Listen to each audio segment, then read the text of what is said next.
Bienvenidas al podcast Ninfas de las Márgenes, un espacio dedicado a la literatura de mujeres y disidencias. Con ustedes, Laura Jaramillo Duque, Vanessa Rojas de la Litera de Amaranta y en edición Andrea Ferro. Y hoy nos acompaña la fundadora del Club de Libros Antígona, activista y feminista musulmana Miriam Hatibi, escritora del libro Mírame a los ojos que no es tan difícil entendernos. Una crónica que sin ninguna pretensión literaria nos lleva a las tierras magrebíes y desde ahí recorreremos con Miriam la travesía de Aicha, su madre, a tierras españolas. Un relato que refleja la historia de más de 281 millones de inmigrantes en el mundo y cuyos sentimientos quedarán divididos entre dos tierras, la natal y la que harán su hogar. Dos territorios, cosmovisiones, culturas opuestas que habitarán en las corporalidades inmigrantes y en las generaciones nacidas de los inmigrantes en su nueva casa. Mírame a los ojos que no es tan difícil entendernos. Es un libro necesario en el que la escritora se ve a sí misma mientras da cuenta cómo el mundo la ve a ella.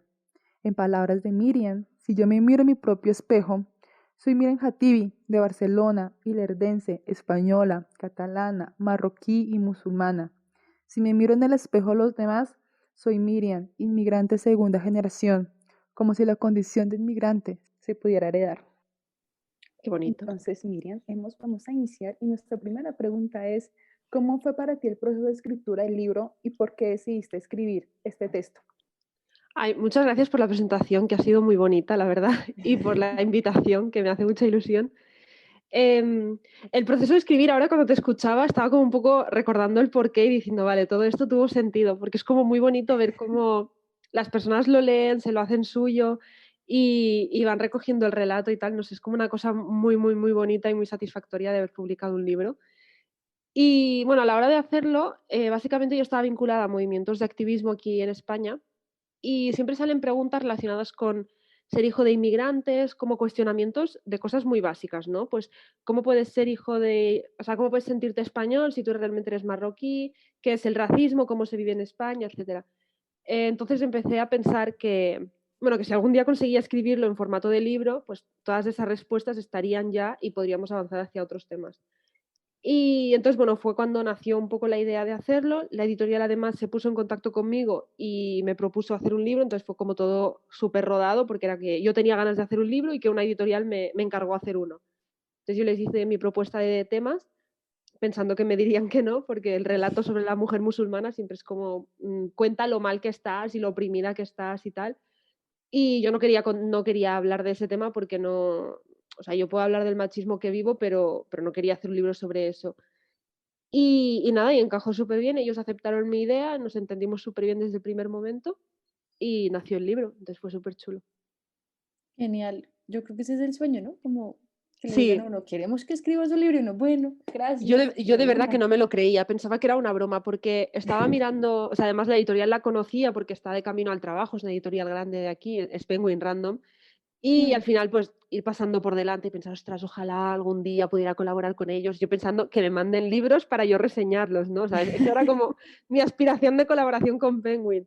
Y cuando pensé en escribir, yo lo que pensaba era autopublicar o buscar editoriales pequeñas. Entonces quería hablar con una amiga que es Elena Gutiérrez, que ha publicado Unos baklava por amor, que es un libro de humor muy gracioso, en el que rompe estereotipos islamófobos desde el humor. Y es muy, muy divertido. Y ella publicó con una editorial independiente. Y justo hablé con ella y le dije, ostras, pues cuando me ponga en serio te pregunto. Y claro, cuando ves que te escribe Penguin, dices, esto tiene que ser una broma, si yo nunca he escrito un libro, ¿no? ¿Cómo van a apostar por mí? Entonces fue muy guay. ¿Y cuál fue el impacto del libro, digamos? Estuvo la publicación, lanzamiento del libro, y cuál sientes que fue el impacto que tuvo, sí, el libro como O tal? sea, tanto dentro de la comunidad musulmana como fuera de la comunidad, porque supongo que Sí, son dos impactos. Sí, totalmente, súper diferente. Fue muy chulo, o sea, además me comentaron desde la editorial que había generado mucho interés también entre los periodistas y medios de comunicación. Y eso fue muy guay porque al final tú publicas y es verdad que una vez publicado el libro puede quedar en el olvido la primera semana, ¿no? Y además aquí en España se publica un montón, pero un montonazo. Entonces, desde dentro de la comunidad fue muy guay ver cómo el apoyo de muchísima gente y como que celebraban mucho el logro como qué guay que una chica de la comunidad haya conseguido publicar un libro en esta editorial y poniendo como los temas que yo quería encima de la mesa, ¿no? Y no una imposición de temas. Entonces fue muy guay porque sentí como que todo el mundo celebraba conmigo haberlo conseguido. Entonces, eso por una parte fue muy, muy guay. Y después, además, muchas chicas me escribieron y me dijeron que habían sentido que cosas que tenían en la cabeza y que ellas pensaban, habían encontrado como la forma de explicarlas, ¿no? Que de alguna forma las ideas que explico en el libro están en las mentes de muchísimas jóvenes hijas de inmigrantes y hijos de inmigrantes. Y de hecho, eso ya había salido en muchos encuentros que habíamos hecho, muchas de las ideas y tal. Entonces fue como muy guay sentir eso, ¿no? Que de alguna forma mi libro podía ayudarlas, a las más jovencitas, a explicar cómo se sentían, a sentirse escuchadas, a sentir que sus pensamientos y sus ideas también son válidos. Y eso fue muy guay. Y Literal, fuera de... fue ¿Eh? como que literal fue el espacio que diste como de nombrar las emociones, que a veces Sí, es muy difícil sí. eso. Y las experiencias. Mm, Como de esa sensación cuando lees un libro de decir, ostras, esto que está diciendo es lo que a mí me incomoda y no sé nunca cómo explicarlo, ¿no? Y eso a mí me gusta, que al final yo no aporto ideas nuevas. El libro es un libro muy sencillo, las ideas que hay son súper sencillas, se han dicho ya 1000 veces, pero quizás se han dicho o en ambientes muy académicos o en espacios más informales. Entonces yo creo que el libro hace como un punto intermedio entre cómo se escribe un relato, que es una reflexión individual y que es una experiencia. Entonces, bueno, eso es muy satisfactorio. Y luego, desde fuera de la comunidad, ha habido de todo, de todo. Allí sí que ha habido gente que, por ejemplo, si miras en Amazon, hay reviews negativas, tipo, esta chica se cree que ella lo hace todo bien y nos culpa a los blancos de todo lo malo que le pasa. Y es como, bueno, mira, es igual, no has entendido el libro, no pasa nada. Y es como, bueno, si las reviews negativas que tengo son esas, pues genial. sí, Y luego gente como que ha servido para gente que normalmente no lee sobre racismo. Entonces, hay gente que no es que lea el libro y de la noche a la mañana deje de ser racista o ya tenga un pensamiento súper crítico y decolonial, pero sí que un poco la ha acercado a esas realidades. Entonces, pues hay gente que se te acerca y dice, ay, pues me ha sorprendido porque yo no sabía que esto podía pasar, porque me he dado cuenta de comportamientos que tengo.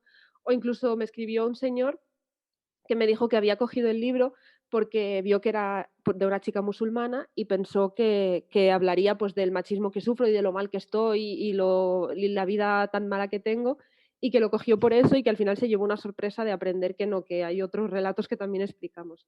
Entonces fue como guay también porque es como, bueno, al menos la gente ve que no siempre hablamos de lo mismo y que tenemos muchas historias que contar. genial, qué nota. Y digamos, ¿cómo fue ese proceso de escritura? O sea, ¿cómo decidiste cómo empezar, qué cosas Mm. contar? También el tono, porque lo que dices es un Sí, libro súper sencillo, que yo le decía mucho a Vanessa, como es que es un libro muy sencillo, es un libro como que está contado desde otra perspectiva muy diferente a libros similares que yo he mm. leído, pero más como desde una perspectiva afro que desde una perspectiva musulmana. Es que aquí yo creo que lo que marcó un poco la diferencia fue que yo no vengo de la escritura, o sea, de escribir, sino que la comunicación que yo hago es oral. O sea, yo soy más de hablar, de encontrarme con gente pues en charlas, en debates, en espacios más de hablar. Entonces, claro, intentar escribir para mí hubiera sido muy impostado. Entonces yo lo único que podía hacer era pensar qué quería explicar y simplemente trasladarlo al papel, pero no pensarlo desde el relato escrito, sino desde el relato oral. Entonces, por eso el tono es bueno, en segunda persona, o sea, me dirijo al lector directamente porque me imagino el libro como un diálogo y por eso está escrito así, que es como, que yo creo que se lee rápido porque se lee al mismo ritmo que una persona habla, ¿no? Entonces, Sí. es por eso, no es porque fuera pretensión de voy a hacerlo súper creativo y va a ser una cosa, no sé qué, sino que fue, yo qué sé hacer, hablar, ¿vale? Y ahora tengo que escribir, vamos a buscar la forma más rápida de no rompernos nada en el proceso. Entonces, fue por eso. Y luego pensé como en las ideas que yo quería contar, pues el tema de lo difícil que es acceder a la nacionalidad española aquí, dificultades pues a la hora del trabajo, en la escuela, como cosas que yo quería contar que ejemplificaban un poco lo que significaba ser hija de inmigrantes musulmanes, y allí el editor pues me ayudó mucho a encontrar la forma de explicarlo y de ir conectando los momentos del libro. Entonces, también es fácil explicarlo desde mi vida, porque al final vas construyendo como, pues, antes de yo nacer, cuando yo era niña, cuando ya era adolescente, cuando me incorporo al mundo laboral. Entonces, como fácil encontrar la cronología, porque, bueno, pues es la cronología de la vida, ¿no? Y con el trabajo del editor, pues ya estaba hecho. Súper. Chismoseándote, pues como investigando un poco de ti y demás, nos encontramos con que tienes un libro infantil que se llama Leila. Y Sí, a mí, pues, me dio mucha curiosidad, em, cómo fue, o sea, en qué cambió, digamos, el proceso de escritura de un libro para niños versus a un libro para es, adultos. es muchísimo más difícil. O sea, yo no pienso hacer más libros para niños, lo tengo súper claro, nunca jamás en la vida. En plan, no sé, tienen que pasar muchísimas cosas para que yo vuelva a hacer un libro infantil. Súper, súper, súper difícil, porque el público al que te estás dirigiendo es completamente diferente y no puedes dar nada por entendido. Entonces, yo un adulto puedo decir, yo meto palabras y si no las entiendes es tu problema, ¿no? O meto ideas y si no las Sí. entiendes tú las vas a Ujú. buscar y no tienes que hacer tanto, tanto, tanto esfuerzo de pensar en el punto de partida de la otra persona. En cambio, con el libro infantil es que no puedes dar nada por hecho, absolutamente nada. Y incluso la palabra diversidad no puedes ponerla así a lo loco, porque los niños y las niñas pueden no entender esa palabra. Y además la historia es importante que les enganche, no puede ser una historia cualquiera. Entonces yo pensaba, esto no puede ser, esto no, o sea, es muy difícil.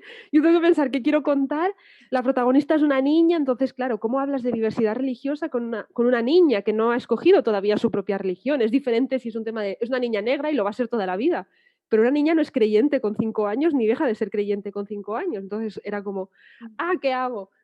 Y allí también, pues lo mismo, me ayudaron muchísimo la editora porque yo fui el primer día con una idea y le dije, mira, tengo la idea, la niña esta, sus padres son marroquíes y va a ser una fiesta de cumpleaños y ya está. Y me dijo la editora, mira, no puedes hacer una fiesta de cumpleaños porque todos los libros infantiles son cumpleaños. Y yo pensaba, no lo entiendo, o sea, si es que es una idea buenísima, claro. O sea, yo fui como a lo más básico y lo más simple. Y entonces ya me dio trucos como de cómo hacer el relato y tal. Y luego la ilustradora, que es Mariam Benarab, es de padre tunecino y madre catalana. Entonces, ella tenía una visión un poco diferente a la mía sobre un relato muy parecido. Y fue muy guay. Entonces, construimos juntas un poco pues, la protagonista y tal. Fue bonito al final, pero es mucho más difícil, muchísimo más difícil. Pienso yo, ¿eh? Sí, ¿Y tú y qué que además consideras? el Dime. lector es el papá, perdón, que No, los dile, lectores son los tranquila. papás, o sea, hay una lectura Sí. mediada por la voz del padre o la madre, Y o el muy, adulto lo muy escoge. mediada, porque además yo me he encontrado madres, sobre todo, que me han dicho, porque al final, bueno, las madres se encargan más como del acompañamiento infantil y demás, que me han dicho que han dejado de leer algunas partes del libro a los peques, porque hay una parte del cuento de Leila en el que, eh, ahí en el texto, a veces los adultos se equivocan, porque los adultos piensan que Leila y su amigo del colegio no pueden ser amigos porque vienen de familias diferentes. Y entonces hay un momento en el que creo que es Leila que dice, a veces los adultos se equivocan. Y hubo una madre que me dijo, yo es que esta frase he preferido no leérsela a mi hijo, porque claro, ¿cómo le voy a decir que los adultos se equivocan? Y yo pensaba, es que lo mejor es que sepa cuanto antes posible que los adultos se equivocan, ¿no?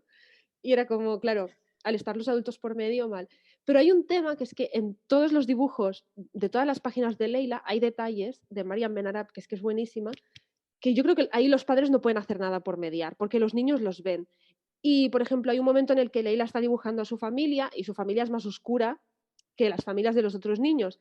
Pero el niño que tiene al lado dibuja a dos padres y a la niña que tiene al lado Mm, dibuja a una madre y un perrito. Y pues es una familia monomarental.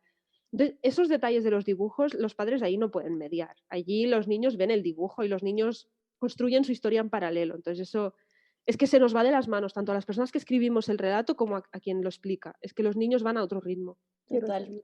yo también. Hasta que mandar a traer de España. Porque aquí Ah, no llega. bueno, luego os hago llegar la historia de alguna forma. No, no puedo decir Ya cómo, quiero ese libro. pero os haré llegar la historia. Eso implica un segundo podcast.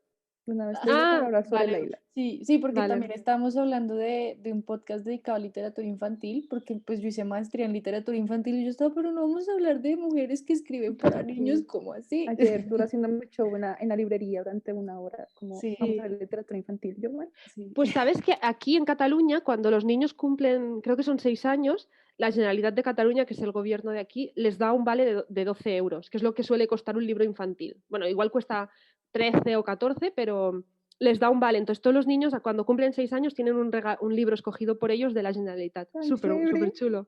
Sí, sí. Cosas que jamás Amo. va a pasar en, ¿qué? En el segundo, tercer mundo. En Bueno, yo Colombia. me enteré hace poco que esto se hacía y fue como, qué chulo, porque está muy guay la iniciativa. Sí, genial. Mm. Y uno, cuéntanos, Miriam, ¿Tú qué crees o qué crees y qué crees que hace falta en el mundo editorial para que las voces no hegemónicas tengan el mismo espacio? Pues en el último año, al menos aquí en España, se han publicado muchísimas voces no minoritarias. O sea, no significa que sean una mayoría, ni mucho menos, pero sí que hay, por suerte, un crecimiento en la publicación de gente racializada y gente de minorías en general, que es muy bonita de ver, porque al final es verdad que es mucho más en ensayo y en reflexión sobre la propia identidad, ¿no? Que dices, bueno, ¿hasta qué punto eso significa conquistar espacios? Porque al final, pues eso, yo escribo sobre el hecho de ser musulmana, ¿no? Moja escribe sobre el hecho de ser negro, Desi escribe sobre el hecho de ser negra, Rubén escribe sobre ser LGTB. Y no hay tanta novela, por ejemplo, escrita por personas de minorías o tanta ficción en general, etc.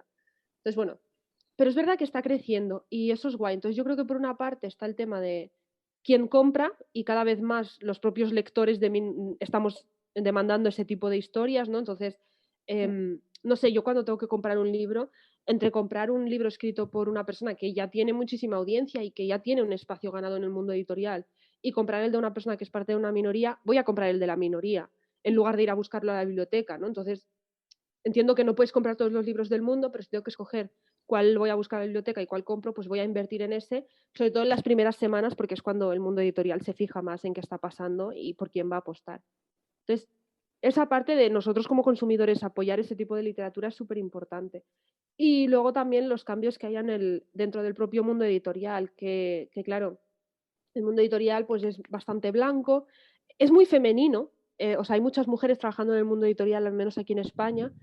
Entonces, bueno, pues conforme se vayan removiendo conciencias, es más fácil que se hagan apuestas, porque al final, pues que yo publique un libro no es una inversión económica realmente, sino que es más una apuesta de la editorial que, bueno, a ver qué tal va esto, ¿no? Una apuesta sería pues publicar otro libro, o sea, una inversión es otro libro de Reverte. Entonces, bueno, no sé, yo creo que nosotros como lectores tenemos que apoyar más ese tipo de literatura desde el primer momento y apoyarla, pues eso, económicamente, hacer pues las prerreservas y demás, porque pues eso ayuda mucho a los escritores a que la gente les vea y leerles, claro. Sí, Total, total. total, total. Así fue nuestra parte de nuestra lección de cómo escoger libros en la librería. Sí, Sí, estuvimos 2 horas sentadas en una librería qué guay. y éramos las dos como, cogíamos un libro y éramos, pero no, Tai, listo, es mujer, pero es que hay otras mujeres, pero es que, no, pero no hemos leído nada de Asia, pero entonces fue un proceso de tener 10 libros y tratar de escoger cuál valía la pena verdaderamente. Discriminación eh, positiva en la compra, ¿no? sí, total, como, y también lo mismo que dices, como hay libros que se consiguen en internet o hay libros Mm, que incluso como ebook salen más baratos o en la sí, biblioteca y es como, pero esto lo puedo encontrar allí y esto no, y como ese proceso de discernir qué queremos. sí, Total.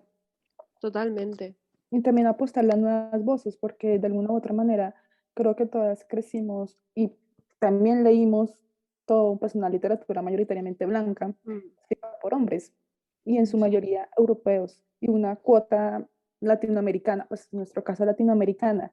Y yo ayer le decía a Laura, es la primera vez que yo, por ejemplo, leo una cuentista colombiana. Lo que yo leo siempre son wow. cuentos escritos por hombres.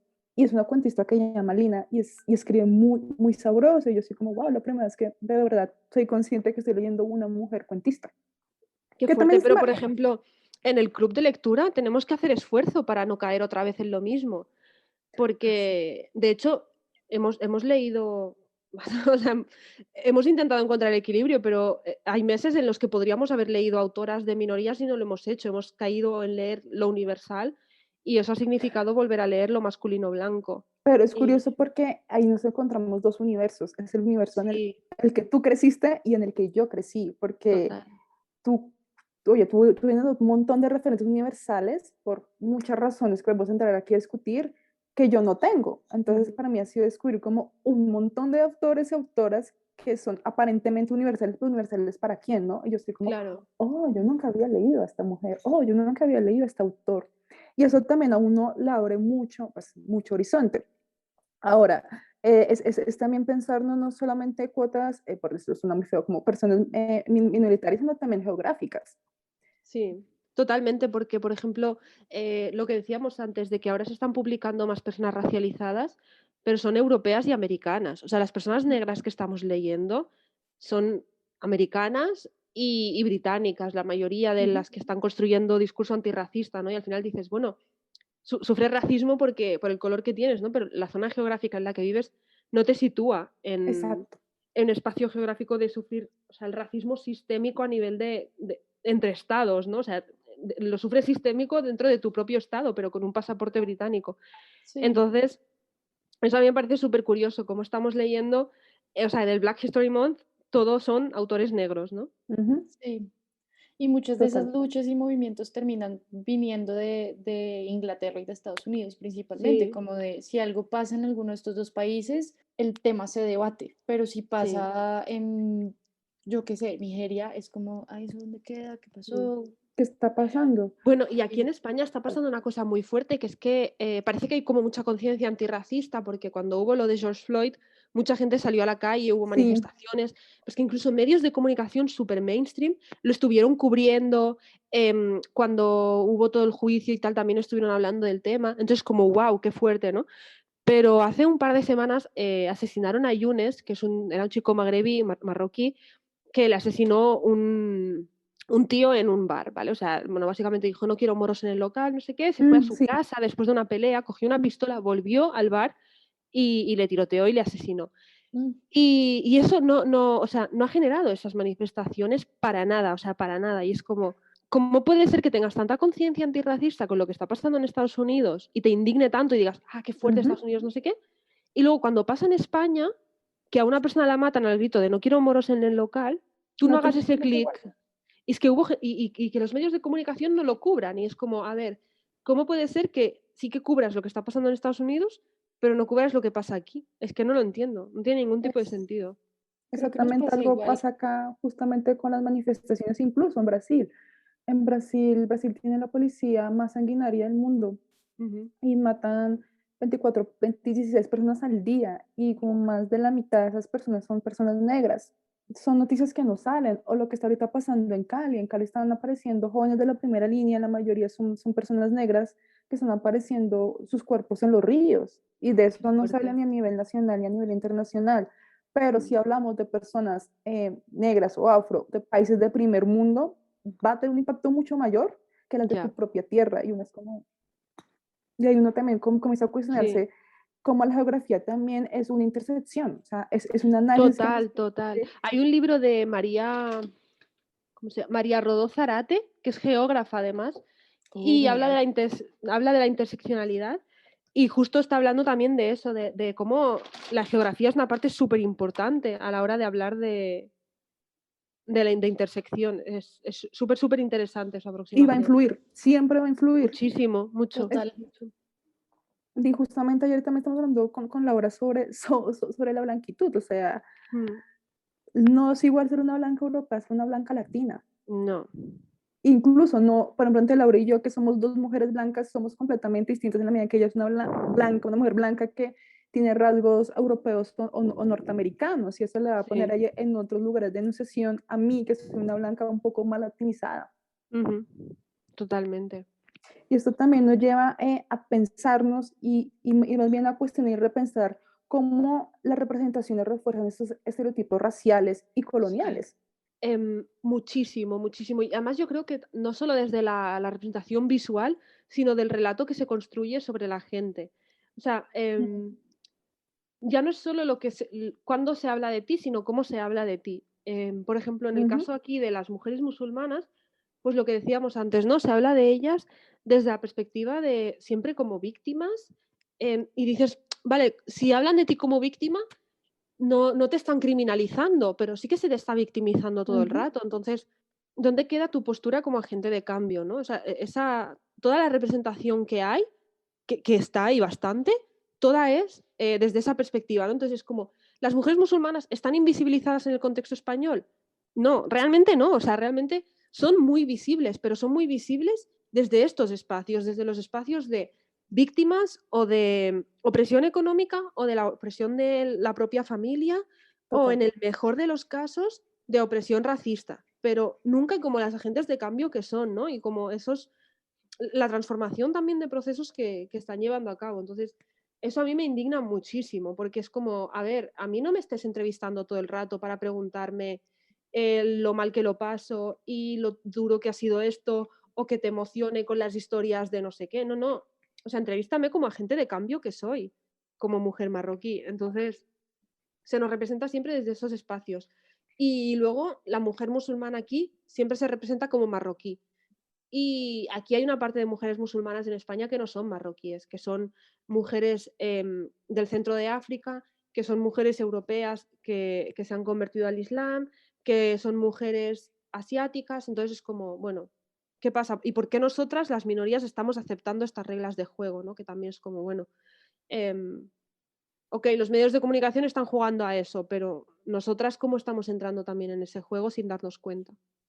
Y eso es bastante interesante porque, em, por un lado, o sea, a mí me ha ayudado mucho también a preguntarme a raíz también del de Antígona y entre otras cuestiones a lo Sí. largo de mi vida.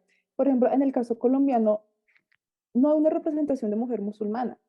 La representación de las mujeres musulmanas que se está construyendo en Colombia viene desde las novelas turcas.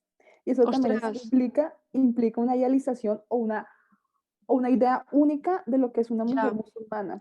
ya, Aquí, ya. aquí, Sí, o sea, yo creo que la otra mujer musulmana o sí, como que se nos muestra también suele ser como la de los medios cuando algo sucede como Ujú, acto terrorista y bla, bla, bla. que fue ya. el discurso que creó desde, que se creó, no, que básicamente reforzó desde las Torres Gemelas. Y Sí, yo Ujú. creo que es un discurso que incluso yo también caí, porque pues yo toda chiquita y como, "Ah, No, esto es claro, y porque no conocemos todo. Al final te ponen una exactamente". Y porque, imagen por ejemplo, en y el caso de Laura y mío, nosotros no tenemos cercanías con mujeres claro. musulmanas en nuestro contexto, porque primero no es una religión mayoritaria, Ujú, segundo, no son mujeres tan visibles, o sea, digamos que ya. son visibles en ciertos nichos, y eso fue muy interesante porque yo me acuerdo tanto que la primera vez que yo vi a una mujer musulmana, tenía 17 años, y fue súper chocante porque ella tenía niqab, y yo era como, Ujú, ¿tú por qué tienes niqab? Si yo ya. estás en Bogotá. Yo me la saqué, le pregunté, pero muy formalmente, ella, cuéntame, ella me contó muy maravillosamente, se llama Fátima, me contó, me explicó todo, yo, oh, pero desde ahí ya viene a mí un cuestionamiento y comenzar también a construir todos esos estereotipos, ¿no? Claro. Es que a mí lo que me dijeron, o sea, hablando con chicas musulmanas que son de América Latina y que además, o sea, son convertidas, lo que comentaban era que preferían no mostrarse como musulmanas en muchos casos. No llevar hijab, no hablar de su religión en exceso, porque decían eso, ¿no? Que como la religión es muy minoritaria pues, en Colombia, en Ecuador, en Chile y demás, que preferían mantenerse como tener el passing, ¿no? De, bueno, yo no soy musulmana, no decían no soy musulmana, pero sí que preferían, pues bueno, que el círculo sí que lo sabía, pero no mostrarse visiblemente porque si no, notaban muchísimo, pues eso, ¿no? Las miradas y demás. Entonces, bueno. Sí, eso es bastante cierto. O Mm. sea, influye. Claro, es que al final también, yo creo que por eso es como, ante el desconocimiento, yo creo que hay que asumir que no vamos a conocer todas las minorías, sino que es el Ujú, planteamiento de cómo nos acercamos a lo desconocido. Porque es imposible, por ejemplo, yo no tengo trato con personas de otras religiones que no sean la católica o la musulmana. O sea, todas las personas que conozco son o ateas o musulmanas o católicas. Y conozco a alguna persona judía, pero no tengo relación en el día a día. ujú. Y si conozco a alguna persona protestante, la verdad es que ni sé que lo es, ¿no? Entonces es como, yo no pretendo, y conozco, bueno, alguna persona budista, pero mucho menos, ¿no? Entonces, como, yo no pretendo saber cómo es la gente sikh para poder empatizar, cómo es la gente hinduista para poder empatizar, cómo es la gente de todas las religiones del mundo y entenderlas todas para así no poder, no cagarla cuando me relaciono con otra persona, ¿no? Es como, no, yo acepto mi desconocimiento y cómo me acerco a las minorías. O sea, me tengo que acercar reconociendo el propio desconocimiento Ujú. y respetando los límites y los espacios de la otra persona y la intimidad de la otra persona. Entonces, yo cuando hablo con alguien, yo no pretendo que esa persona sepa qué es el Islam, si como o no como cerdo, si bebo o no bebo, si tal. Solo pretendo que tenga como respeto hacia el hecho de, esta chica es diferente y no pasa nada. Entonces, más que nada, porque yo creo que cada vez el mundo va a ser más diverso. Entonces, mm, em, no sé, por ejemplo, con el tema de identidad de género, es un mundo que desconozco muchísimo y que además es como que es un mundo que cada vez tiene más, o sea, tiene más matices y la gente se está esforzando mucho en explicar su propia identidad, su propia expresión de género. Y es como, yo reconozco que no sé muchas cosas, entonces, ¿qué voy a hacer? ¿Intentar entenderlo todo desde ya? No, lo que tengo que hacer es respetar las personas y escuchar cuando me expliquen su realidad conforme me voy encontrando con ellas. Pienso yo, no sé. Entonces, como bueno, que yo creo que con el tema de la diversidad cultural y religiosa pasa lo mismo. Es como yo no espero que sepa todo el mundo todo o que nadie tenga prejuicios, sino que haya respeto como punto de partida. Total, y yo creo que también como apertura a escuchar y a empatizar con la otra Mm, persona, porque no solo es ver las diferencias, sino cuáles son los puntos de encuentro, que sí, siempre tenemos puntos de encuentro con las personas, siempre tenemos esta Ujú. opción de en la charla darnos cuenta de, desde lo más simple, como a mí también me encantó ese libro, buenísimo, súper total. chévere ese autor, hasta cosas como, digamos, de muy femeninas de El Periodo, por ejemplo, Ujú, de sí, ser personas menstruantes y todo eso. O sea, hay muchos puntos de encuentro que a veces obviamos por andar buscando diferencias con las personas. totalmente. Porque es como que la diferencia es lo primero que ves y ya dices, uy, ya está. Y es como, no, no. Hay muchos más matices en una persona. Sí, Exactamente. ¿Cómo ha yo, sido tu proceso de construcción de identidad y qué lo ha alimentado? Pues, o sea, aquí sí que ha sido como el de muchísimas hijas de marroquíes aquí en España, porque ha sido una experiencia que cuando hablas con alguien, mucha gente te dice, "Ah, pues yo he pasado lo mismo, tal". Ha sido como que al principio no sabes que eres diferente, ¿no? Dices, bueno, yo voy haciendo y tal. Entonces hay algún momento en el que te das cuenta que sí, que eres diferente al resto de tus compañeros de clase. Y pasa una época en la que no sabes muy bien cómo definirte, cómo ubicarte, cómo desde qué espacio puedes hablar y desde qué espacio no. Entonces, a mí lo que me pasaba era que yo no sabía si podía ser española y si podía ser marroquí, como que no me sentía suficientemente válida para ninguna de las dos. Y entonces, a raíz de ir a estudiar fuera un tiempo y estar fuera como de los 2 países, porque siempre había estado o en España o en Marruecos, o sea, igual, de vacaciones igual. Entonces, fue como cuando por fin salí de los 2 sitios, como que dije: "Ostras, hay otra forma de existir que yo no me estaba dando cuenta", ¿no? Que es ser de los 2 sitios y de esta forma. Entonces, ya de ir hablando con gente y tal, te vas encontrando. Pero yo creo que el problema es que como que buscamos que nuestra identidad sea validada por otras personas. De, ostras, si yo digo esto y la gente me mira raro, es que esto no está teniendo sentido. Y es como, no, no, tiene sentido y mucho, ¿no? Entonces, para mí eso fue como el darme cuenta de decir, yo voy a tener que explicarle a la gente cómo me siento y no al revés. y digamos, ese proceso como de andar explicándose como en ese proceso de validación o de que el otro comprenda Mm. como cuáles son las dificultades que trae también en el Yo día creo a día, que por ejemplo. lo peor de todo es que o sea, te quita autoestima a ti como persona, porque sientes que no te sabes explicar, que no sabes muy bien quién eres, como que realmente te resta mucho la autoestima y esa capacidad de hablar de ti misma y de explicarte y de sentir que lo que explicas tiene sentido y que la otra persona te va a respetar. Es como que todo el rato sientes que lo que dices no tiene ningún tipo de sentido, ¿no? En el momento en que la persona te dice, no, no, eso no puede ser, y es como, bueno, todo lo que diga a partir de aquí no tiene sentido porque estoy como perdida en la vida. Entonces, a mí me pasaba un poco eso, como que no me veía capaz de explicar ciertas cosas de mí misma. Y en cambio, cuando hice el clic fue como, bueno, ya está, o sea, tengo que entender que no todo el mundo lo va a entender y no pasa nada. Y, Sí, es cierto. Se vuelve un proceso mm, también de comprender que igual a veces no todo el mundo o está dispuesto a escuchar o dispuesto a totalmente. entender o de pronto no Mm, tienen como la capacidad, como que todavía no logran mm. asir la idea. Sí, yo creo que aquí, o sea, yo creo que no hay que frustrarse tampoco porque al final, bueno, pues hay gente que es racista, hay gente que ha vivido 70 años de su vida con un tipo de mundo y que no le vas a cambiar su visión del mundo en 2 minutos, ¿no? Y también hay que tener paciencia y a lo mejor esa persona te quiere un montón y simplemente, pues mira, no tiene las herramientas para entenderte de otra forma y no pasa nada. Entonces, no sé, es como gestionar eso, de decir, vale, la vida de esas personas es su vida, la mía es la mía, y mientras una no afecte a la otra, yo tampoco me puedo ofuscar intentando que todo el mundo entienda lo que yo estoy diciendo, porque también es como, tú te estás posicionando entonces también en inferioridad, porque yo porque tengo que perder mi tiempo en la validación de otras personas, si ellas no son, o sea, su tiempo no vale más que el mío, entonces, ¿por qué yo tendría que estar desgastando mi energía en que la otra persona me valide si yo considero que valgo lo mismo? Entonces es como, no, no. Es muy racista tener que explicarte todo el rato. Sí, total.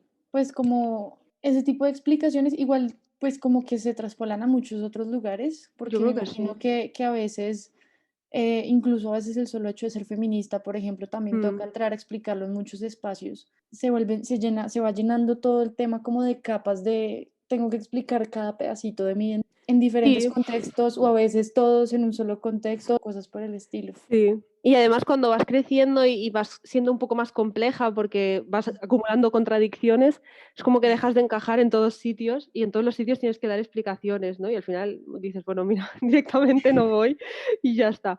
Pero, por ejemplo, para mí en el caso del feminismo, o sea, para mí el feminismo es una herramienta, es una lucha política, sí, es una teoría política, sí, pero en el día a día es una herramienta para sobrevivir literalmente a muchísimas situaciones. Entonces, como yo voy a dejar de usar esta herramienta porque hay gente que no entiende que yo quiera usar esta herramienta, es absurdo. O sea, yo no voy a dejar de hacer eso. Si la gente no quiere considerar que lo que yo vivo es feminista, pues adelante. O sea, ok, evidentemente me duele, claro que me duele. Pero para mí el feminismo no es buscar la validación de otras personas. Para mí el feminismo es tener herramientas para gestionar mi día a día. Entonces, esa herramienta yo creo que nadie me la puede quitar, igual que no me gustaría que nadie se la quitara a otra persona, o sea, a chicas más jóvenes y mucho más vulnerables. Además, el feminismo también es la lucha también porque cada mujer puede elegir cómo quiere ser y cómo quiere vivir. Que Claro, al final es el elegir. totalmente. Y otra cosa es que durante el camino hacia el feminismo o el camino del feminismo vas descubriendo y vas diciendo, ostras, ¿yo por qué estoy tomando esta decisión? ¿Y yo por qué hago esto? ¿No? ¿Por qué mi opción es esta y no otra? Y también te vas dando cuenta de cómo se te ha condicionado y de las circunstancias en las que te toca vivir. Entonces, ostras, a mí por qué digo que me gusta cuidar a mi familia, ¿no? O sea, ¿por qué yo cuido a mi familia? ¿Por qué me gusta? Ostras, pues también porque he estado condicionada, ¿no? Cosas de estas, eso es una cosa que tú lo vas aprendiendo, pero al fin y al cabo, lo que se nos ha quitado durante mucho tiempo es la posibilidad de escoger nuestras propias opciones. Entonces, renunciar a ello ahora me parecería un poco como, ostras, otra vez estoy no tomando mis decisiones por si un hombre piensa que esto lo hago porque a él le gusta más o a él le gusta menos. Ostras, no, no, no. Todas las decisiones que tomemos las mujeres, a algunos hombres les encanta y les estamos haciendo un favor y a otros les parece lo peor y les estamos horrorizando, pero es que, no sé, pienso, desde la mujer que se cubre para ir a una playa, que para algunas personas, para algunos hombres, deben estar súper contentos, que bien, las mujeres se cubren y así solo la veo yo y qué alegría y tal. Y para otros, madre mía, qué mal, porque esta mujer no voy a poder ver su cuerpo, ¿no? Y al revés lo mismo, o sea, si tú te quitas la parte de arriba para irte a una playa y los hombres pueden verte los pechos, a algunos les va a parecer un horror porque no están pudiendo controlar tu cuerpo y otros te van a aplaudir porque están teniendo acceso a tu cuerpo. Entonces, es como hagas lo que hagas, a unos les va a parecer genial y a otros les va a parecer mal y lo que nos han hecho hacer durante mucho tiempo es condicionar nuestras decisiones a cómo afectaban a los hombres. Y oye, yo estoy harta, o sea, yo no voy a seguir haciendo eso en mi vida, porque si no, no vas a hacer nada, porque todo les puede beneficiar y les puede parecer negativo, todo lo que hagamos. ¿Que quieres tener hijos? Perfecto, les traes más hijos al mundo. ¿Que no quieres tener hijos? Perfecto, más disponibilidad para que estés entregada al mercado laboral. O sea, es que hagas lo que hagas está mal. Es como, no, decídelo, o sea, decídelo con los ojos cerrados, porque si no.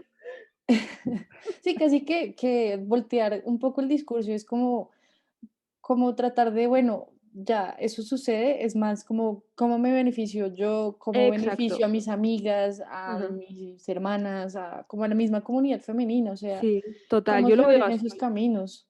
Mm. Sí, y qué espacios estamos construyendo para nosotras, Sí, totalmente. total.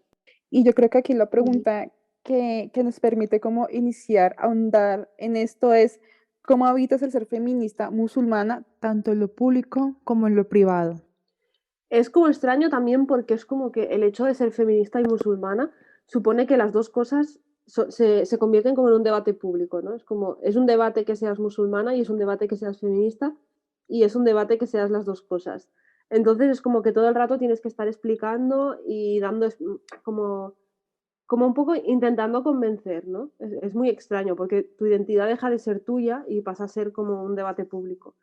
Entonces yo creo que para muchas chicas al final ha consistido en encontrar como, vale, ¿dónde estamos nosotras? y qué es lo que queremos explicar realmente. O sea, yo ya he dicho muchas veces, para mí el feminismo son unas herramientas, entonces yo no tengo por qué estar explicando por qué quiero utilizar estas herramientas. Y yo escojo mis batallas, por decirlo de alguna forma, ¿no? Y de qué escojo hablar y de qué no. Pero como que en los dos lados la gente se sorprende de que seas, o se sorprende o te cuestiona, ¿no? Como si estás en un movimiento feminista es como porque eres musulmana, y si estás en un movimiento pues más religioso y tal es como ¿y por qué quieres definirte feminista? Entonces como que, bueno, que no acabas de encajar del todo en ningún lado. Y digamos, em, ¿has encontrado que haya como una reciprocidad o puntos de encuentro Mm, entre el feminismo y la religiosidad? O sea, hay puntos en donde tú sí. dices, hey, esto aquí hablan de una Mm. forma que me gusta, o de esto puede aprender el Islam y de esto puede aprender el feminismo. Totalmente, y muchísimo además. Todas las escritoras que han escrito sobre feminismo islámico y las mujeres que han hablado sobre el feminismo islámico, al final lo que hacen es reconocer que la propia religión tiene un principio de igualdad entre seres que ha sido arrebatado, ¿no? Pero que el principio de igualdad existe entre los seres y se tiene que defender como un principio religioso de igualdad entre las personas, en el que tú como persona creyente te sometes a Dios, pero nunca a otro humano. Entonces, no por ser un hombre o por ser más rico o por ser de blanco, eres superior a una mujer negra de clase baja, ¿no? O sea, eso es un principio que está en la religión y que es una de los pilares sobre los que se sostienen muchísimas religiones, que es el principio de igualdad entre personas. Entonces, desde esa base, claro, en el momento en que yo pienso en mí misma como musulmana, pues si para mí la autoridad es Dios, ¿cómo voy a aceptar la autoridad de un hombre? Es que no tendría ningún tipo de sentido. Además, hay varios ejemplos en el momento de revelación de la religión. Por ejemplo, Salama, que era una de las compañeras era una de las mujeres del entorno del profeta, se dirigió al profeta y le dijo, al profeta Muhammad, y le dijo, oye, ¿por qué la revelación, o sea, por qué esta religión de la que tú estás hablando solo se dirige a los hombres? Porque todo el rato estás diciendo los creyentes, los creyentes, los creyentes. Y entonces, después de ese cuestionamiento que hace ella, se revelan las siguientes suras, las siguientes aleyas, los siguientes versos, porque en el Islam, la historia del Islam es que los versos se van revelando a lo largo de 33 años según lo que va viviendo la comunidad islámica, como respuesta a las situaciones que se van dando o como aviso de las situaciones que se pueden dar. Entonces, después de que Salama hiciera ese cuestionamiento de esta religión, porque habla solo en masculino, es que solo es para los hombres, se revela un verso en el que todas las descripciones están desdobladas, los creyentes y las creyentes, los que y las que, los que y las que. Y entonces es como ese desdoblamiento y ese mensaje que para las personas musulmanas creemos que es un mensaje directo de Dios en el que está diciendo, o sea, en el que se está desdoblando el lenguaje para dirigirse tanto a los hombres como a las mujeres después de un cuestionamiento hecho por una mujer. Entonces es como si una mujer en el momento de revelación se dirige al profeta directamente, le cuestiona el lenguaje y ese cuestionamiento de esa mujer transforma la forma en la que se está transmitiendo la religión, ¿cómo yo no voy a cuestionarle la religión a un tío random que me está diciendo por internet lo que puedo y lo que no puedo hacer? O sea, que sería surrealista. Entonces, totalmente, o sea, desde la propia religión están los ejemplos y está ese principio de igualdad, sobre todo de la libertad de cada persona de vivir sin que nadie se ponga por encima de ella. O súper bacano, como que eso parezca incluso en los textos religiosos, ¿no? O sea, creo que yo Sí, leí una además religión, no lo he visto, Dime. algo similar. Yo tampoco. Yo estuve intentando leer el Corán y una de las cosas que a mí me sorprendió fue como el los y las, porque fue el único texto religioso que yo, pues, al que me he acercado, que hace como esa inclusión. Yo como, wow, Pues mira, pues estás fue como hablando a mí. respuesta a un cuestionamiento de una mujer que precisamente decía eso, decía, ¿por qué no nos habla a nosotras? Además hay otros ejemplos con el tema de las niñas. Por ejemplo, en la época en la que se revela el Corán, en la península arábiga era común que cuando las familias tenían hijos varones les mantenían, pero cuando tenían hijas hembras las asesinaban muchas veces en el momento en el que nacían y veían que era una niña, ¿no? Entonces, hay una parte en la que se cuestiona directamente y se condena directamente esta práctica y se dice, es que esas niñas el día de mañana, el día del juicio final, van a preguntar, ¿yo qué hice mal? O sea, ¿qué hice mal? ¿Ser niña? Ese fue mi pecado, ser niña. Y o sea, se condena esta práctica. Se habla pues, de cosas más relativas pues, a la posibilidad de eso, ¿no? De escoger, de tener tu propio patrimonio, cosa que no existía. Aparte, después, ¿cierto? el profeta mediaba en muchos asuntos sociales en la época. Entonces, bueno, pues personas de la comunidad se dirigían a él, tengo este problema familiar, tengo este problema económico, tengo este problema emocional, etcétera. Y algunos de los problemas tenían mucho que ver con relaciones de pareja, ¿no? Relaciones matrimoniales, de pues mujeres que se dirigían a él porque me han propuesto casarme con un hombre, pero a mí no me atrae físicamente, ¿no? Es perfecto, o sea, es muy buena persona, es muy religioso, tal, pero a mí físicamente no me atrae. Pues si no te atraen, tú no te tienes por qué casar con una persona que no te atrae, porque la atracción física pues es una parte también muy importante de una relación y no tienes por qué sentir que por ser mujer eso no tienes que tenerlo en cuenta, ¿no? O sea, tu deseo es válido, es importante y es una parte importante de que un matrimonio funcione, el deseo y la satisfacción de una mujer. Entonces es como todas esas cosas que entraban en juego en un momento en el que nada de esto estaba, pone una base y una inspiración de decir, si en ese momento se cuestionaban esas cosas, ¿por qué nosotras ahora no podríamos hacerlo? O sea, ¿por qué nosotras ahora no podríamos cuestionar, oye, ¿por qué no hay más mujeres en la ciencia? ¿Por qué no hay más mujeres dedicándose no sé, como no hay ninguna justificación religiosa que no te permita cuestionar la situación de la mujer en los contextos sociales, porque es que el Islam nació cuestionando eso. Entonces, no sé, yo a veces dices, ¿cómo hemos llegado a este punto? ¿No? ¿Cómo hemos llegado a estar en 2021 y que haya imams, o sea, líderes espirituales, que estén cuestionando si una mujer puede hablar en público o no? Porque dices, es surrealista, la gran transmisora de tradición islámica fue una mujer. Entonces, ¿cómo estamos en 2021 cuestionando si yo puedo hablar en público y si puedo elevar la voz o no por el simple hecho de ser mujer? No, o sea, yo no voy a aceptar nunca en la vida estos planteamientos y estos cuestionamientos. Es que son debates que me niego incluso a tener porque como mujer me ofenden. Entonces nunca voy a entrar en esa lógica. Y es que esto también responde en parte a la patriarcalización de la religión, Sí. que es esto, yo creo que es un espacio también de poder y ejercicio de poder muy grande Mm. sobre otros y otras, y especialmente también lo que implica pasar por esta línea patriarcal. Sí. A mí lo que me parece triste es que entonces las mujeres tenemos que escoger entre ser creyentes o ser libres. Y eso es muy triste porque para mí la libertad pasa porque, o sea, yo creo en Dios. Eso para mí es, o sea, no soy musulmana solo culturalmente, soy musulmana porque creo en Dios. Entonces, a mí me da mucha rabia que haya hombres que están literalmente expulsando a las mujeres de la religión. Porque si tú eres creyente, tú no dejas de serlo de la noche a la mañana. Si te sales de una institución religiosa porque te sientes incómoda por el hecho de ser mujer, no por salir de esa institución religiosa automáticamente dejas de creer en Dios. Seguramente sigas creyendo. Simplemente sientes que no puedes encajar allí.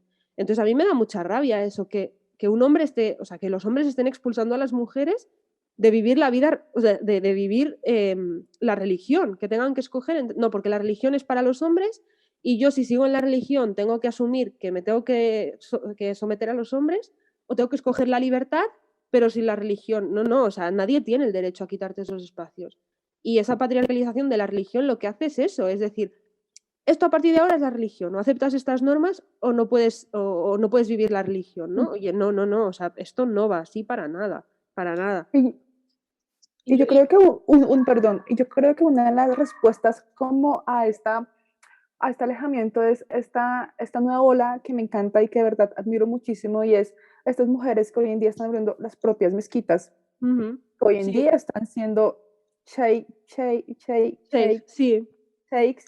Creo que también es una respuesta a esta patriarcalización tan fuerte que se vive en ciertos lugares del mundo, que es casi Sí, la mayoría del mundo, independientemente si sos oriente o occidente, porque en occidente también pasa esto.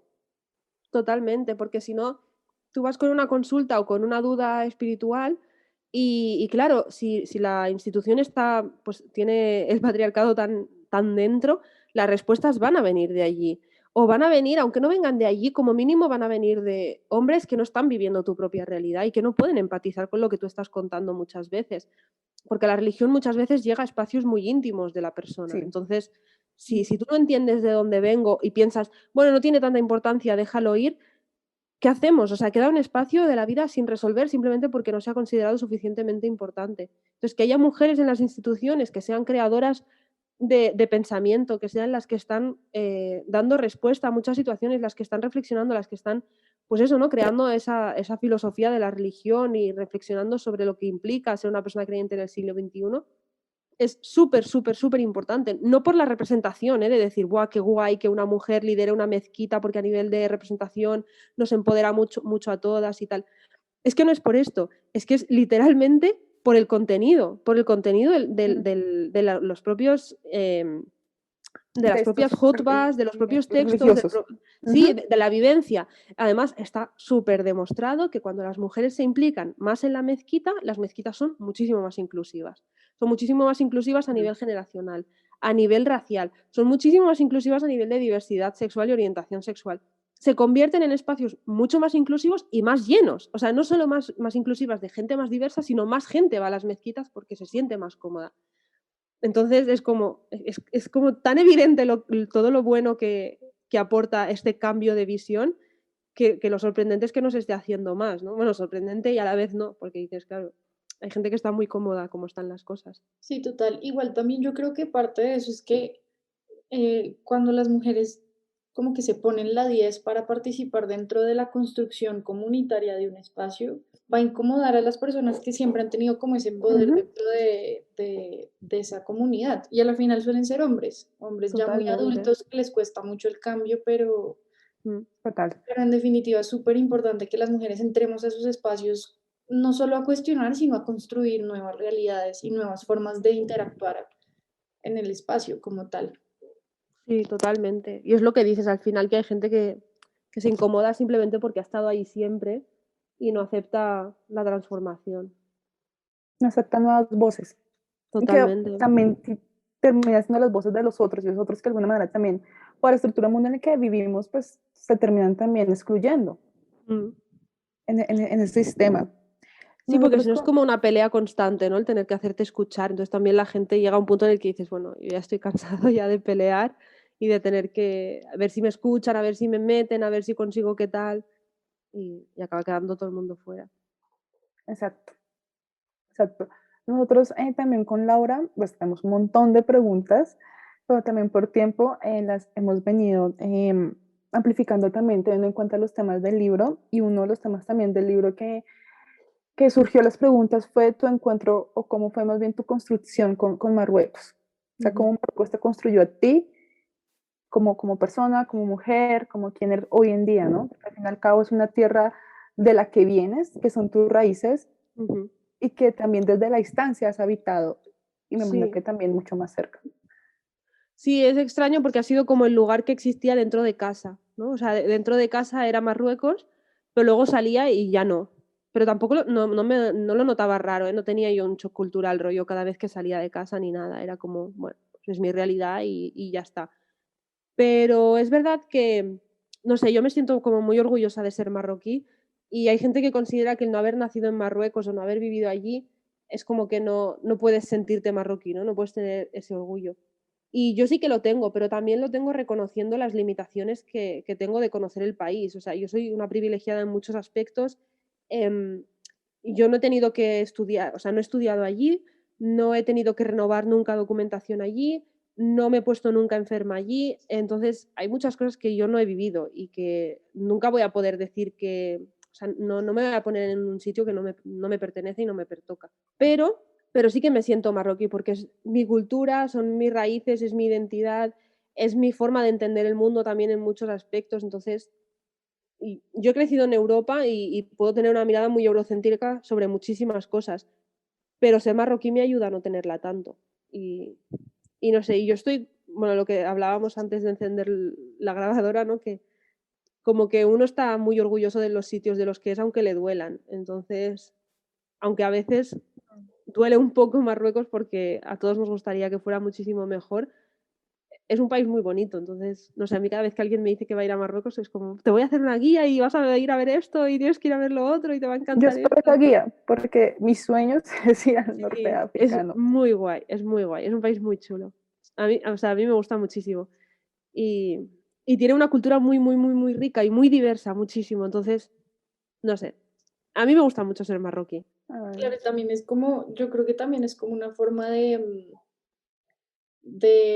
no solo de las raíces, sino de reconocer en gran medida también a los padres Mm, y de dónde vienen, porque pues en escala más chiquita, digamos en mi caso, pues yo nací en Bogotá, pero mis papás nacieron en otras regiones y para mí como que todo lo que me transmitieron me hacen parte ser un poco de esas regiones a pesar de que siempre he vivido en Bogotá, por ejemplo, y es como una forma de sentirse en casa en diferentes espacios.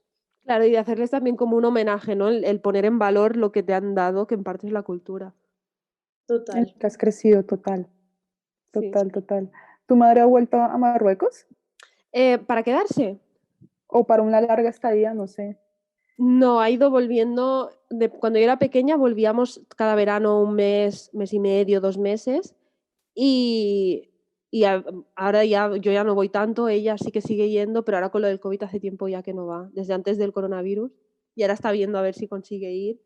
Pero siempre dice que se va a quedar ahí 6 meses y de momento no. No, no. Al final aquí tiene el trabajo, entonces tampoco no. Pero sí Tampoco que le puedo. gustaría. Dice que le gustaría. Creo No que sé. uno siempre va a querer terminar volver a su tierra en un Sí, momento pero dado de la vida. todos los marroquíes dicen que van a volver a Marruecos cuando sean mayores y al final, cuando tus hijos crecen aquí, el día de mañana puedes tener nietos, te haces mayor también y tienes menos ganas de trote. Entonces, no sé. Eso es lo que dicen del eterno retorno, que siempre todo el mundo dice que va a volver y al final nadie acaba volviendo. Pero no sé. Si le preguntas a ella, te dirá, sí, sí, sí, yo voy a volver, voy a volver. Y pasan 5 años y ahí sigue. Y ahí sigue totalmente. Y luego se va. Lo que sí que mi madre, por ejemplo, ella es súper marroquí, súper marroquí. Pero claro, lleva más de media vida aquí en España. O sea, ella vino con 23 y ahora tiene ¿No? pues más de 46. Entonces, es súper, súper marroquí. Y cuando salimos de Barcelona y nos vamos de viaje a otro sitio, bueno, de España, digamos, y nos vamos de viaje a un sitio que no sea Marruecos, en menos de 24 horas ella ya está diciendo, España es mucho mejor, España es mejor, en Barcelona lo tenemos todo, Barcelona es mejor que esto, entonces da igual dónde vayas con ella, que siempre te va a decir, no, no, Barcelona es lo mejor, como en Barcelona en ningún lado, y no sé, le gusta mucho. Esos cambios como de la vida que se tiene en un lado y la nostalgia de ese espacio y Mm. después la vida que se tiene en el otro, que es donde uno se ha construido pues la mitad de la vida también, que es como el caso de tu mamá. Sí. Y luego también, esto lo pensaba el otro día porque, o sea, sobre todo en el momento de la muerte, es cuando es muy, muy, muy difícil para muchas personas, porque al final, o sea, la muerte es como muy en lo cotidiano, ¿no? O sea, no avisa, o sea, de repente alguien ha muerto y te avisan que alguien ha muerto o que alguien está muriendo. Y las personas migrantes lo que no tienen de su país es lo cotidiano, es el día a día, porque las personas migrantes Mm. cuando vuelven a su país vuelven para lo que decíais antes, las vacaciones, lo festivo, como todo lo extraordinario, todo lo que no es lo del día a día, no vuelven para hacer papeleo, para ir a hacer la compra en el supermercado. Eso es como colateral, ¿no? Entonces, cuando llega la muerte, las personas migrantes es como, yo creo que es el momento más duro, la muerte de seres queridos o seres cercanos, yo creo que es un momento muy duro porque claro, cuando te avisan, ¿qué haces? Vas corriendo y vas a llegar tarde, pase lo que pase, vas a llegar muy tarde porque tienes que ir a coger un avión, te avisan que alguien está muy mal y no sabes, voy, no voy, está mal, ¿qué significa? Que tengo 3 días para ir, tengo una semana, tengo 4 meses. Entonces es como que de repente parece que esté todo súper lejos. Es como, tú sabes que estás, en el caso de Marruecos, ¿no? Estás a 2 horas en avión, pero cuando te avisan de la muerte de alguien es que parece que estés en otro planeta, porque estás muy fuera de ese contexto. Y es, no sé, es como uno de los momentos que digo, es muy triste emigrar, muy triste, por esta parte. Esto me hace recordar muchísimo. Tengo una tía que se fue, bueno, inmigró a Canadá Ujú. y estando en Canadá, pues allá crecieron mis primas, que vuelve también a estar, siempre cuando te escucho, pienso en mis primos, que yo les digo, pues que tú no has crecido acá, tú eres Sí, ajena a Colombia tú no por otras entiendes, razones, por claro. otras razones mucho más complejas que ellas han tenido. Y justamente mi tía, estando en Canadá, un día la llama y dice, pues mira, es que tu papá, o sea, mi abuelo, murió. Entonces Ujú. ella también en esa angustia, me pueden esperar por favor al velorio, me pueden por Ya. favor dar tiempo para despedirme, además porque fue triste, más que todo para ella, creo que el día del aeropuerto, o sea, el día en que se fue para Canadá a una nueva vida, por decirlo en esas palabras, mi abuelo le dijo en el aeropuerto, esta es nuestra despedida, porque Qué no nos fuerte. volveremos a ver. Sí. Y efectivamente no se volvieron a ver y yo creo que es algo que termina quizás un peso en la espalda, como tengo que esperar Sí. 5 años para legalizarme, porque si no, no puedo volver, no puedo venir, y son 5 años que pueden pasar un montón de cosas. Es que y nada de esas cosas te avisan, es como, no sé, Ujú.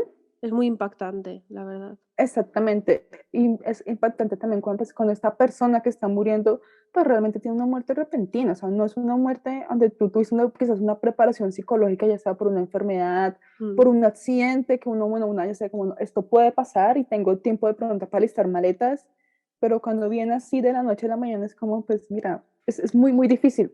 Y esto también, esa relación con Marruecos también nos ha llevado mucho a la hora de a mí preguntarnos, cuando tú estuviste en Malta, cuando tú estuviste en Bélgica, si nuestra memoria no nos falla, estando ahí también, aunque fueses europea y aunque fueses de alguna manera española, esa experiencia, esa estadía, influyó también algo, o influyó bastante, o no, o en nada, en tu perspectiva de inmigrante y también en tu vivencia. Sí, o sea, a mí me ayudó mucho como verme desde fuera de los dos países y tener esa visión de, bueno, cuando no estoy en España, porque en España soy marroquí, en Marruecos soy española, entonces cuando no estoy en ninguno de estos dos que me van rebotando el uno al otro, de dónde soy exactamente. Entonces, no sé, era como que hay gente que se sorprendía cuando yo me presentaba y les decía que era de España, ¿no? Entonces, como esa sorpresa también, yo creo que te ayuda a darte cuenta de dónde vienes, pero claro, sin caer en el error, porque aunque a mí me lean como migrante, yo no soy migrante por lo que contaba antes. O sea, hay muchas cosas que no he vivido en el país de origen y hay muchos dolores del ser migrante que yo nunca voy a vivir, que nunca los voy a vivir en primera persona, me refiero.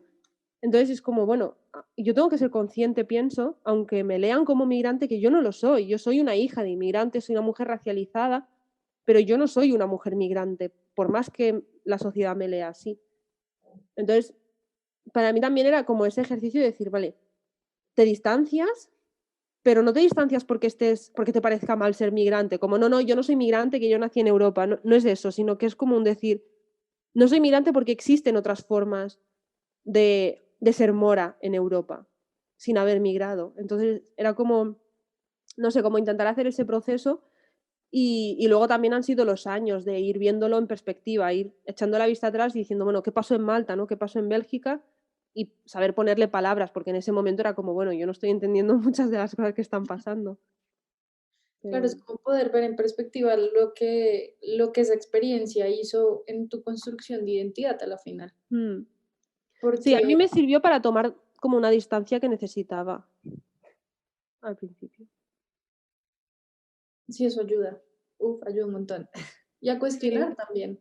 A Mm. cuestionar eh, cómo dentro del espacio en el que uno creció se está percibiendo determinado aspecto de la vida de uno y es como, uy, espérense, vale, así Claro. se percibe, cómo lo percibo yo, cómo lo voy a transformar, cómo afecta Es esa que no sé si transformación. a ti, por ejemplo, Laura, te pasó que decías que tus padres son de otra región y tú naciste en Bogotá, entonces no sé si te pasó lo mismo, como que en Bogotá eras leída como es de otra región de Colombia y No, no tanto. no Pues tanto. es, no tanto porque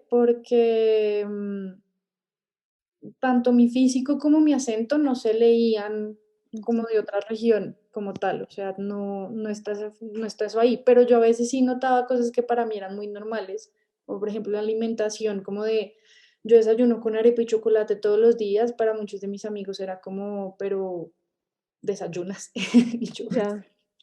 desayuno, o me pasa mucho que cuando conozco personas que son de las regiones como de Medellín o Armenia o algo así, que sí crecieron allá, me es más fácil para mí comprender cosas en la actitud un poco más seca y un poco más fría a la hora de interactuar con el otro, que para las personas en Bogotá es como, ay, pero Ujú. súper grosero, mientras que para mí es como, pues es paisa y ya fue, o sea, no veo cuál es el problema, entonces, pero son detallitos que yo creo que por ser pues como dentro del país no son tan notorios, pero digamos, sí me pasó que mientras viví en Inglaterra un tiempo, me empecé a cuestionar qué significaba ser latinoamericana, porque era Claro. como, vale, soy colombiana, pero igual me meten en una comunidad que es súper, súper diversa y entonces yo empecé a preguntarme, pero entonces, ¿qué significa ser latinoamericano?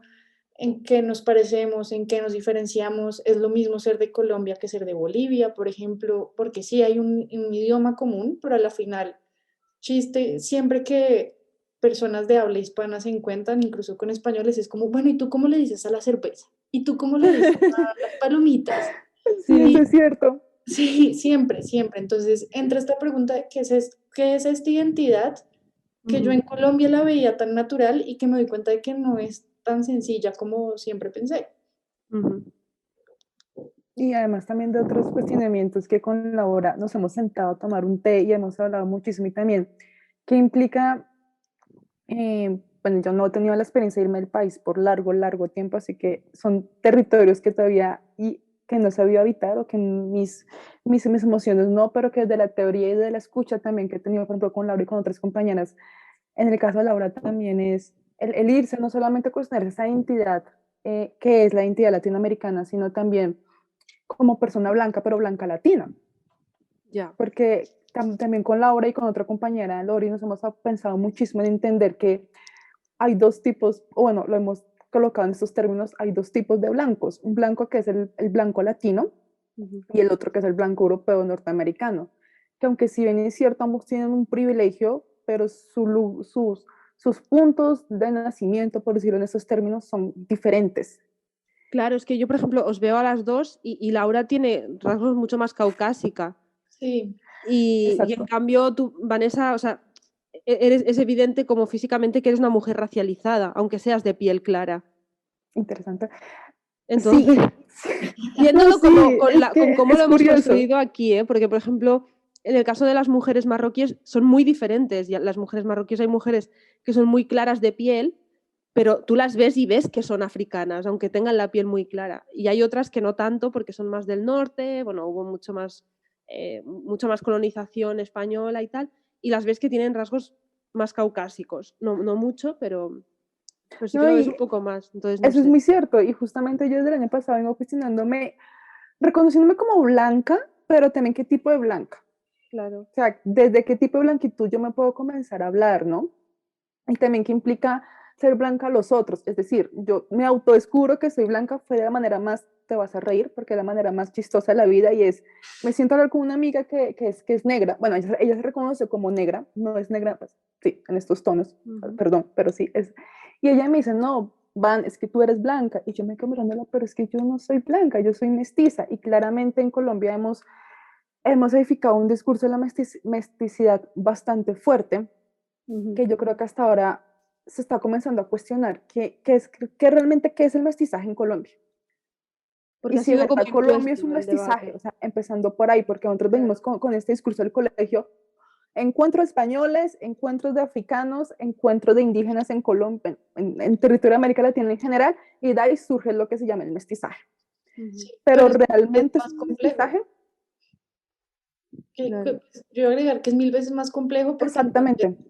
ha habido otras migraciones que han Uh -huh. marcado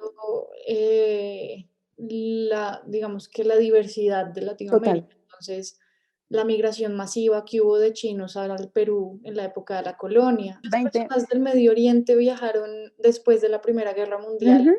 cuando se Ujú. acabó el Imperio Otomano, aquí a Colombia, a la costa Caribe. Entonces, es una cosa que uno es como, uy, espérense, porque aquí hay procesos de migración un poco más lentos de lo que se ven en Europa, por ejemplo, Uh Claro. -huh.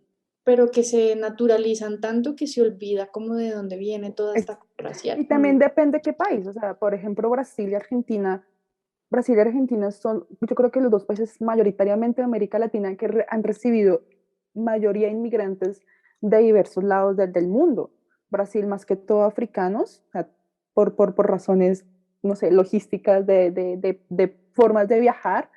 Eh, Oriente, Brasil tiene una de las comunidades orientales más grandes y Argentina con toda esta migración italiano-francés, no, italiano-española, que se origina, y en Colombia ya es más que todo, Colombia sí ha tenido un proceso de migración, sí es cierto, pero a comparación, por ejemplo, de Brasil y Argentina, pues es mucho más reducido y es más sectorizado. Lo que dice Laura, la comunidad árabe en Colombia es mucho más caribeña Claro. Mm. y va a tener mucho más relación con Venezuela. Y es muy curioso, tú vas a la costa allá está la segunda mezquita más grande de América Latina. La gastronomía caribeña está muy influenciada por la gastronomía árabe. La arquitectura tiene también su identidad, aparte de esta unión de dos mundos. Entonces, si tú Es comienzas súper a bajar, interesante porque llegas aquí y es como, bueno, América Latina, ¿no? Entonces como, y ya estaría, LATAM, y ya está. Y listo. Entonces, sí, sí, sí. América Latina es muy interesante de viajar y de conocer, porque Ujú. aunque seamos unidos por una lengua materna, que sí es cierto, pero es una lengua que también tiene sus propias divisiones geográficas, culturales, relacionales, Claro. y es curioso. Creo que vas a amar América Latina también. Ah, yo creo que sí, yo creo que sí. Y yo creo que vas a amar Brasil, Argentina, bueno, Argentina más porque Pizarnik, ajá, Ah, entre otros, sí. Estaba entre pensando, otros. Argentina, ¿por qué? Si no, es de los países que menos me llaman la atención. Pero entonces, vale, sí, Pizarnik, es verdad. Pizarnik, además que tienes una Sí, edición que envidio, porque la que venden acá es horrible, yo soy como, es muy Miriam, heavy, esta edición es muy te fuerte. odio, en el buen sentido es como te odio, en el buen Es, sentido es como, bueno, tienes algo que yo es tengo, cierto. pero que no tengo tan guay como tú, como dicen ustedes, pero sí. Pero tú tienes los diarios en la edición antigua, No, tengo, la sí, mentiras. correspondencia. Yo me acuerdo que tengo ya, te voy a mandar ahorita las fotos, creo que tengo el diario en la versión antigua, Ujú. tengo toda la antología poética y tengo otro que no recuerdo. Me falta un libro que no he podido conseguir, que sí se consigue en Argentina y no lo compré por boba, no lo compré por boba, y fue las cartas entre Julio Cortázar y Ya Pizarnik. ves, ya ves. Te digo, Pues esa cuña es de Alfaguara. Hace 7 años lo vi en la edición Alfaguara, no sé qué tan difícil sea encontrar en pleno siglo XXI. igualmente las cartas completas está, pero hay un podcast en Spotify de la Fundación Juan March aquí en España que se llama La Biblioteca de Julio. Y yo estoy Uh, flipando, porque básicamente como la mujer de Cortázar donó los libros, o sea, donó toda su biblioteca, esta fundación lo que ha hecho es hacer como un recorrido por la biblioteca de Julio. Entonces hay un episodio dedicado a Pizarnik y son los libros de Pizarnik que Julio tenía con las anotaciones que Cortázar había hecho. Entonces el presentador del podcast te va diciendo, pues aquí Cortázar escribió esto y subrayó esta parte, o Pizarnik le dedicó esto. Y como las cartas de Cortázar a Pizarnik diciéndole, oye Alejandra, me estoy empezando a preocupar por ti porque estás empezando a escribir como muy bestia, ¿no? Y, y a mí, o sea, yo estaba escuchando, estaba como adicta total de, ostras, es una voy a fantasía escuchar como ese entrar en la podcast. biblioteca de Cortázar y ver como qué decía él de los libros de Pizarnik, no sé, súper chulo.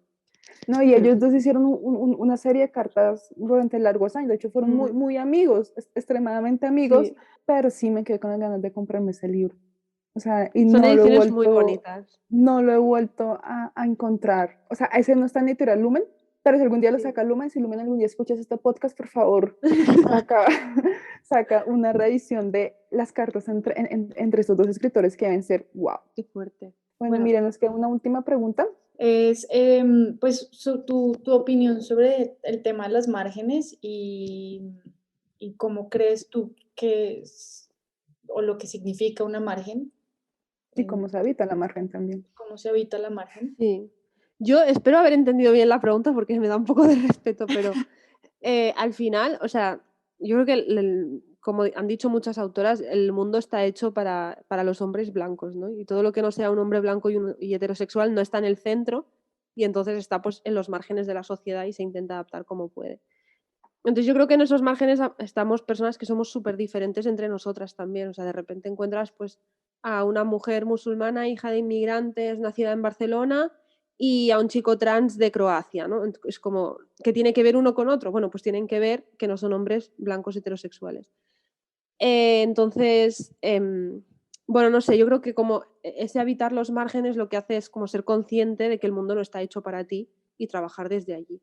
Pero no sé si entendí bien los deberes.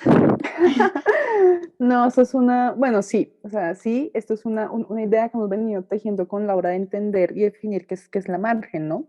Mm, O sea, y quiénes son la margen, cómo nos habitamos la margen.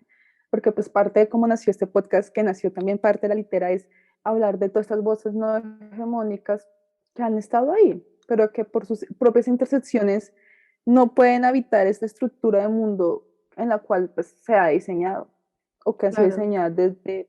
Y ahí tomo las palabras de Sirin, porque yo creo que Sirin para mí ha sido como la sensei el último año, y es, no, es que ese libro es maravilloso, La cárcel del Sí. feminismo es un gran libro, y es toda esta estructura blancocéntrica, cristianocéntrica, militarocéntrica, que al final fue donde se creó el mundo, y occidentalocéntrica, que es lo que se está buscando la forma de seguir anidando, y pues creo que en esa anidación hay otros y otras y otras que no hacen parte de esa estructura, que siempre van a ser esos otros que viven en la margen realmente. Y No que no solamente una margen quieren. geográfica, sino una margen corporal. Exacto, y que tampoco quieran hacer parte de esa otra línea. Claro. Y la otra, Laura, la otra pregunta. Nada, esto ya es como si el futuro de que nos cuentes cuáles son tus Tus futuros proyectos. proyectos. Pues mis proyectos es aprender a decir, a conocer mejor mis límites y saber qué puedo hacer y qué no. Entonces, sí, muy a mi pesar, voy a tener que estar un año sin estar en radio, porque bueno, es un espacio que me gusta mucho, pero al final hay que hacerlo con cabeza y ya no lo estaba haciendo con cabeza, entonces voy a tener que dejar la radio y tardeo. Y al final mi idea es reflexionar durante el próximo año en varios formatos sobre la representación de precisamente eso, de los márgenes, porque al final me dedico a la comunicación y me obsesiona un poco pues eso, quién está construyendo el relato, desde dónde podemos hablar, de qué podemos hablar, qué tendríamos que estar contando, qué no. Entonces, bueno, como que quiero dedicar un añito a pensar y reflexionar sobre esos temas. Bueno, entonces ya sabes que si de ahí sale un producto, serás nuevamente, o sea, sería el tercer podcast con Miren Hatibi. Yes. El segundo podcast es cuando tengamos Leila, podemos pues, encontrar Sí. un lugar de Os lo tengo que literatura mandar. infantil. Sí. Leila. Y sí, sería un tercero que ahí está para sorpresa de nuestros oyentes y que invitamos a leerte, a seguirte en tu Instagram, que Sí. me encanta, amo todas tus fotos, la cámara te ama, toma la cámara. Necesito que sigas escribiendo para yo poder seguir subiendo todas las fotos que tienes en tu Instagram, porque Ay, qué bien. duré como un mes como, no, esta sí, no, pero es que esta está mucho mejor, no, pero es que este vestido aquí está muy bonito, no, es que esta composición está súper preciosa. Así duré. Qué bien. Oh, gracias. Me lo he pasado muy bien, la verdad. Cuando quieras, aquí estamos, cuando quieras hablar, cuando quieras tomar chocolate, té, pola, no, pola, no sé si tomas. No, he aprendido mucho, la verdad. Es guay como hablar de estos temas desde otros márgenes, porque yo creo que los hablamos siempre desde los mismos espacios y ha sido muy bonito hablarlo desde otro margen también y aprender y conocer también las limitaciones de una, la verdad. Total, Miriam. Así que enhorabuena, chicas, que es muy guay este proyecto. Ay, gracias, muchísimas gracias, Miriam, por hacer parte de la ninfa de las márgenes. Muchas gracias a todos por acompañarnos en este capítulo de Ninfa desde las márgenes. Esperamos les haya gustado esta entrevista y espacio que tuvimos la oportunidad de tener junto a Miriam Hatibi. Recuerden leer su libro Mírame a los ojos. Lo pueden encontrar como ebook en todas las plataformas y también lo pueden encontrar en físico, pues está publicado por Penguin Random House, o sea que es súper fácil de acceder al libro.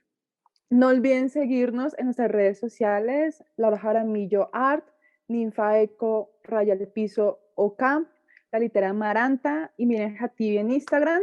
Y les esperamos en una nueva entrega donde estaremos subiendo muchísimo más contenido de libros y entre otros intereses que seguramente les va a gustar.